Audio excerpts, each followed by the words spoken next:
Elbette күнөө жийиркеничтүү. Күнөө оор, бир тарткылык күнөө. Адамды өзүнүн кылмыш сазына ушундай тартып, ага көндүрүп, акыры дининен, ыйманынан, акыйдасынан чыгарып анан тынат бул күнөө. Адамдын күнөөдөн кутулуунун бир жолу бул да болсо жаратуучунун берген бир жакшылыгы тооба. Адам тооба кылса, күнөөсү кечирилет. Албетте эгер Аллах субханаху таала кааласа. Жанан күнөөсү Аллах таала кечире турган күнөө болсо. Аллах айтты, мен бүт күнөөлөрдүн баарын кечирем, эгер кааласам, бир гана күнөөнү кечирбейм деди. Ал ширк. Аллахка башканы шерик кылып сыйынуу. Аллахтын ордуна дагы башкага сыйынуу. Ортомчулар аркылуу сыйынуу Аллахка.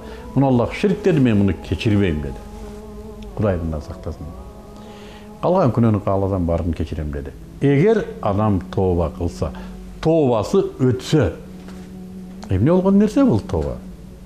Адам билбей бир нерсени күнөө кылып койду, бир кылмышты кылып койду. Жана кылган кылмышына өкүнсө, ага кейсе, жана экинчи ал күнөөнү кылбаймын деп убада берсе, мына ушул 3 нерсе бир жерден табылса, чын ыклас менен болгон болсо, жана чындап эле адам ошол күнөөнү экинчи аткарбаса, ушул тооба күнөөнү жууйт экен. Бирок кийин дагы ошол күнөөнү кайталаса, анда ал анткор болот. Убадасын бузган киши ол дагы башка күнөө болот. Бул өтө оор күнөө. Бирок билбей дагы бир башка күнөөнү кылып коюшу мүмкүн. Эмне болду? Дагы тооба кылды. Аллах дагы кечирди күнөөсүн. Муну менен адам өсүп отурду. Жашоосун түшүнө баштады. Күнөө адамды өстүрүүчү болду. Эгер тооба кылса. Намаз тообалардын төрөсү. Майда күнөөлөрдүн бардыгы ар бир намазда кечирилип турат деди.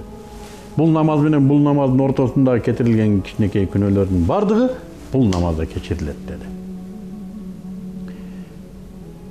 А негизи мусулман дайым тообага маш жана тообакер болушу керек. Тообасы кабыл болушун тилеп жашоосу керек.